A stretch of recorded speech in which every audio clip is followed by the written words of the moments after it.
जी हमारे साथ राकेश टोंडी हमारे साथ मौजूद है, उनसे जानने का प्रयास जरूर करेंगे आज के इस कार्यक्रम का क्या है। सभी को, आपके दर्शकों को, आज हमारे बीच युवा कांग्रेस के प्रदेश अध्यक्ष दिव्यांशु बुद्धि राजा जी पहुंचे हैं। सैकड़ों की संख्या में, हजारों की संख्या में युवाओं ने भागीदारी दी। एक ट्रेनिंग कैंप लगाया गया सोशल मीडिया का, जिसमें युवाओं को एक नई दिशा, एक तरीका काम करने का प्रोवाइड कराया गया। ठीक है, आने वाला समय कांग्रेस का है 2024 का। तो इस तरह से इलेक्शन की तैयारी भी पहले की है। इलेक्शन की तैयारी में है। इलेक्शन आज हो जो कल हो जो, कांग्रेस की सरकार आज। Thank you. कांग्रेस तमाम जो है गर्मजोशी की जा रही है। देखिए, सबसे पहले तो घरोंडा वासियों को, करनाल वासियों को नव वर्ष की शुभकामनाएं देते हैं। और आज घरोंडा के अंदर हमारा हरियाणा यूथ कांग्रेस का सोशल मीडिया का ट्रेनिंग कैंप हमारी सोशल मीडिया की टीम द्वारा आयोजित किया गया है। मैं सफल आयोजन के लिए हमारे भाई जिन्होंने आज का आयोजन किया है, राकेश टोंडी जी, अमित जी और पूरी हरियाणा यूथ कांग्रेस की सोशल मीडिया टीम को बधाई देता हूं। हमारे साथ हमारे घरोंडा के विधानसभा अध्यक्ष आर्यन चौधरी जी, हमारे जनरल सेक्रेटरी सिकंदर संधू जी, सोमिल संधू जी, हमारे भाई सुमित जी और स्टेट के हमारे जो इंचार्ज हैं सोशल मीडिया के, जो पंजाब से आए हैं, हिमांशु गोसाई जी, विशाल राणा जी और पूरी सोशल मीडिया की टीम, मैं इन सबको बधाई देता हूं सफल आयोजन की। और जिस प्रकार से आप देखते हैं कि आजकल जो हरियाणा का और पूरे देश का नौजवान है, कहीं ना कहीं सोशल मीडिया पर जो है आज लोग टीवी और अखबार से ज्यादा, मुझे लगता है कि कहीं ना कहीं सोशल मीडिया पर जो है ज्यादा समय व्यतीत करते हैं। और किसी भी राजनीतिक दल के लिए एक सोशल मीडिया जो है बड़ा महत्वपूर्ण हथियार है। और हमारी अभी हाल ही में जिले की कोऑर्डिनेटर की जो है नियुक्ति हुई थी। आज वो सभी साथी पूरे प्रदेश से यहाँ घरोंडा में एकत्रित हुए हैं। तो सबका एक ट्रेनिंग कैंप था, क्योंकि सोशल मीडिया पे विभिन्न प्लेटफॉर्म्स हैं, फेसबुक है, ट्विटर है, इंस्टाग्राम है। तो इन सब का प्रशिक्षण शिविर भी आज इस ट्रेनिंग कैंप में जो है इनको ट्रेनिंग दी गई है। और उसके अलावा किस प्रकार से हरियाणा यूथ कांग्रेस की सोशल मीडिया टीम की आगामी लोकसभा और विधानसभा चुनाव में क्या रणनीति रहेगी, किन चीजों को लेकर जो है हम लोग आगे चुनाव में उतरेंगे, उन सब के ऊपर एक विस्तार से जो है वो बातचीत करने का मौका आज पूरी सोशल मीडिया टीम के साथ जो है मिला। और हमारी जो स्टेट की टीम है, जो हमारे कोऑर्डिनेटर्स हैं, जो हमारे इंचार्ज हैं, उन्होंने बड़ी बखूबी हमारी पूरी टीम को यहाँ प्रशिक्षण दिया है। उनको विभिन्न प्लेटफॉर्म्स के बारे में बड़ी गहराई से जो है जानकारी दी है। और आगे के क्या टारगेट्स रहेंगे Haryana youth Congress social media team के, उनको लेकर भी हमारे साथियों से चर्चा हुई है और बड़ी सार्थक चर्चा हुई है। तो मैं इसके लिए पूरी टीम को बधाई देता हूँ। लंबे समय तक आप कहीं ना कहीं कांग्रेस में जुड़े हुए हैं, और कहीं ना कहीं युवाओं की बात करें तो हाल ही में दीपेंद्र हुड्डा जी आए थे घरोंडा, प्रेस कॉन्फ्रेंस की थी। युवा पलायन कर रहा है विदेशों की तरफ, कहीं ना कहीं उसको लेकर कहीं ना कहीं जागरूकता नजर आ रही है। आपका क्या प्लान है? युवाओं के लिए बेरोजगारी बहुत बड़ा चैलेंज है, किस तरीके से देखते हैं? लगातार मुद्दे उठते रहे हैं। देखिए जी, एक फिल्म आई थी उड़ता पंजाब। आज हरियाणा के अंदर जो हालात है, और खास तौर पर मैं जीटी रोड बेल्ट की बात करूंगा। जीटी रोड बेल्ट पे पानीपत, करनाल, कुरुक्षेत्र, अंबाला, कैथल, ये जो जिले हैं, अगर आपने हरियाणा से माइग्रेशन की बात करी तो मुझे लगता है कि सबसे ज्यादा इमिग्रेशन सेंटर्स अगर हरियाणा में कहीं खुले हैं तो वो इन जिलों के अंदर खुले हैं। और मैं तो खट्टर साहब को, क्योंकि गृह जिला है खट्टर साहब का, हरियाणा सरकार ने भी इमिग्रेशन सेंटर खोलने में कोई कसर नहीं छोड़ी है। हरियाणा सरकार खुद कौशल रोजगार निगम के नाम पर हरियाणा के नौजवानों का विदेश पलायन कराना चाहती है। अभी आपने देखा इजराइल के अंदर, शायद देश के अंदर 10,000 कंस्ट्रक्शन वर्कर की भर्तियां हरियाणा सरकार ने निकाली। मैं तो सवाल मुख्यमंत्री जी से पूछना चाहूंगा, या तो खट्टर साहब हाथ खड़े करके कह दें कि हरियाणा के अंदर हरियाणा सरकार के पास कोई रोजगार नहीं बचे, जो सरकार को मजबूरन विदेशों के अंदर नौजवानों को और कंस्ट्रक्शन वर्कर बनाने के लिए भेजना पड़ रहा है। क्या इतने बुरे हालात हरियाणा के अंदर पैदा हो चुके हैं? यह सवाल मैं खट्टर साहब से, दुष्यंत चौटाला से पूछना चाहूंगा। आज पूरे देश में सर्वाधिक बेरोजगारी अगर किसी प्रदेश में है तो वो हरियाणा के अंदर है। और इस बात के ऊपर मोहर खट्टर साहब ने खुद लगाई है। जब खट्टर साहब हरियाणा के नौजवानों को हरियाणा में रोजगार देने के लिए विफल हैं, तो तो इसका मतलब यह है कि हरियाणा में इस सरकार से कोई उम्मीद नहीं बची। और जब मोदी सरकार ने संसद के अंदर यह जवाब दिया, जब दीपेंद्र सिंह हुड्डा जी ने एक सवाल लगाया कि हमें बताइए कि पूरे देश में सर्वाधिक बेरोजगारी किस प्रदेश में है, तो मोदी सरकार ने बकायदा कागज के माध्यम से कहा कि हरियाणा अग्रिम राज्य है बेरोजगारी के अंदर। और हरियाणा का मुकाबला किन राज्यों के साथ हो रहा है? हरियाणा का राज्य का मुकाबला हो रहा है मणिपुर के साथ, हरियाणा का मुकाबला हो रहा है लक्षद्वीप समूह के साथ। आप देखिए कि हरियाणा की जो ज्योग्राफिकल कंडीशन है, दिल्ली को 3 तरफ से हमारा प्रदेश घेरता है और दिल्ली हमारे देश की राजधानी है। अगर सर्वाधिक रोजगार किसी प्रदेश के अंदर पैदा होने चाहिए तो वो ज्योग्राफिकली हरियाणा के अंदर होने चाहिए।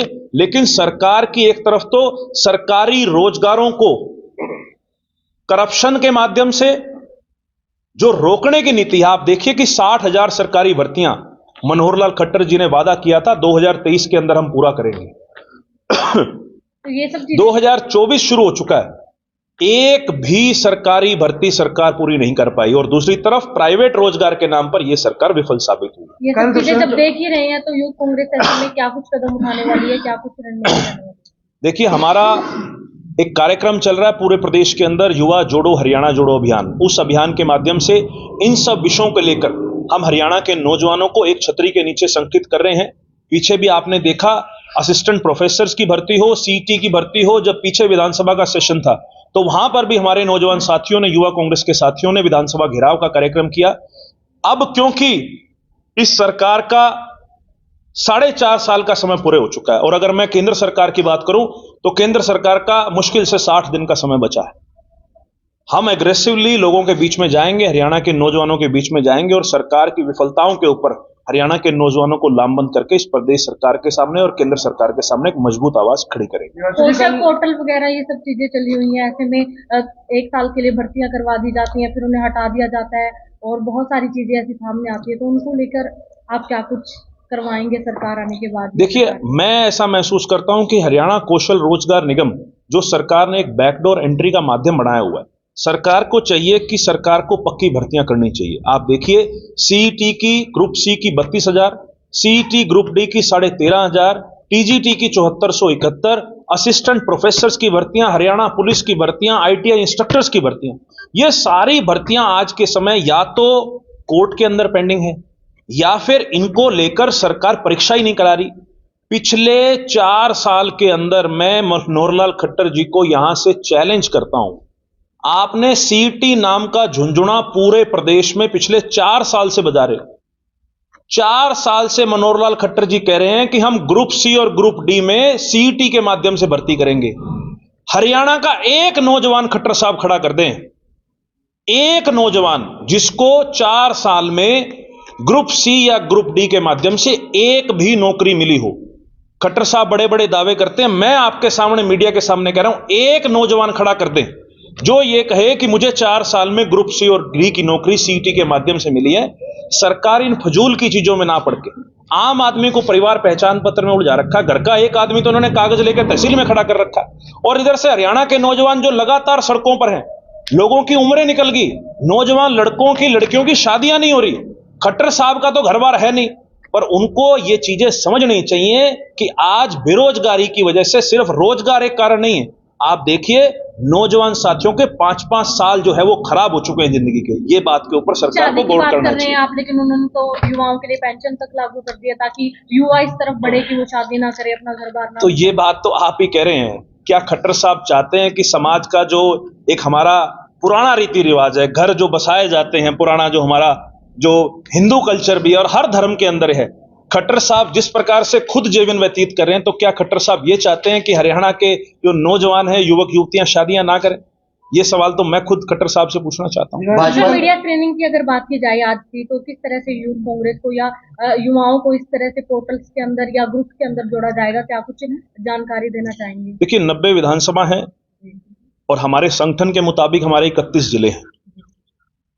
जिला स्तर पर, विधानसभा स्तर पर और आगे आने वाले समय में ब्लॉक स्तर पर मजबूत हमारे नौजवान साथी जो सोशल मीडिया पर एक इन्फ्लुएंसर्स कह देते हैं, उन साथियों को सम्मिलित किया जाएगा, अपनी पार्टी की विचारधारा से जोड़ा जाएगा और ये सभी हमारे जो रणबांकुरे हैं हमारे सोशल मीडिया टीम के, इनके सहारे हम गली गली नुक्कड़ नुक्कड़ गांव गांव पहुंचेंगे और जो सरकार की कुनीतियां हैं, सरकार ने जो गलत कार्य इस शासनकाल में किए हैं, वो उनके फोन तक, टेलीफोन तक पहुंचाने का काम हरियाणा यूथ कांग्रेस करेगी। यूथ कांग्रेस में आपको नहीं लगता महिलाओं की कमी नजर आती है? देखिए, बिल्कुल हम भी आह्वान करते हैं आपके चैनल के माध्यम से महिलाओं को ज्यादा से ज्यादा शामिल किया जाए। उसके लिए हमने एक सुपर शक्तिशी कार्यक्रम भी पीछे अभी हाल ही में लॉन्च किया था, क्योंकि थोड़ा सा महिलाओं की जो है, क्योंकि घर की रेस्ट्रिक्शंस भी हैं, सो चीजें हैं, लेकिन हम भी आपके चैनल के माध्यम से अपनी बहनों से, अपनी माताओं से ये अपील करते हैं कि आप ज्यादा से ज्यादा कांग्रेस पार्टी के साथ, और हमारी बहनें जिनकी उम्र 35 से कम हो वो यूथ कांग्रेस के साथ जुड़े। पब्लिकली चर्चा रहती है, युवाओं का वोट बैंक बहुत बड़ा है, इलेक्शन नजदीक है, अभी क्यों याद आ रही है चीजें पिछले 4 साल से कहा था? अगर आपको मैं बताऊं तो मैं पिछले 13 साल से सड़कों पे हूं। मैं पंजाब यूनिवर्सिटी का अध्यक्ष बना, मैं एनएसयू हरियाणा का अध्यक्ष बना। जब कोविड के समय में सारे राजनीतिक दल घरों के अंदर छुप गए थे, तो जो मैं था, मैंने हरियाणा के सभी यूनिवर्सिटी कॉलेजेस के अंदर कम से कम 17-18 लाख बच्चों के पेपर जो थे ऑफलाइन से ऑनलाइन कराने का काम किया था। हम लोग लगातार संघर्ष कर रहे हैं, आप अपना डाटा खंगालिए। मैं और किसी की तो बात नहीं कहता, लेकिन मैं आपको ये बात बड़ी मजबूती से कह सकता हूं कि हरियाणा के नौजवानों की और हरियाणा के विद्यार्थियों की जिस भी स्तर पर आवाज उठाने की जो है मेरे को जिम्मेवारी मिली, उसको बड़ी बखूबी हमने निभाया। डिप्टी सीएम हरियाणा घरोंडा पहुंचे हुए थे, उन्होंने बड़ा आरोप लगाया है कि जो दीपेंद्र हुड्डा है, भूपेंद्र हुड्डा है जी, जिनके माताजी विधायक हैं, जिनके पिता अजय सिंह चौटाला जी जो सर्वे सर्वा उनकी पार्टी के हैं, ये आई मी माई सेल्फ उनको आईने में देख के बोलना चाहिए। इस समय उनका कोई राजनीतिक बचा नहीं है जमीन। मैं तो ये चैलेंज करता हूं, दीपेंद्र सिंह हुड्डा जी ने बहुत सही कहा, 90 विधानसभा में एक विधानसभा सीट पर अगर जेजेपी अपनी जमानत बचा ले तो गनीमत है।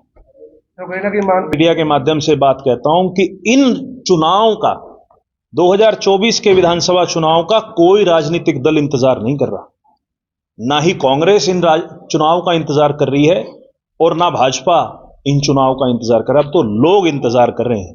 जिस जैसा हाल इन्होंने हरियाणा की जनता का करा है, अब लोगों को इंतजार है कि 2024 के चुनाव कब आएंगे और इस सरकार को हम हरियाणा से खदेड़ने का काम करें। ओबीसी वर्ग के लिए लगातार हमारा केंद्रीय नेतृत्व भी जो है जातिगत जनगणना की बात कर रहे हैं।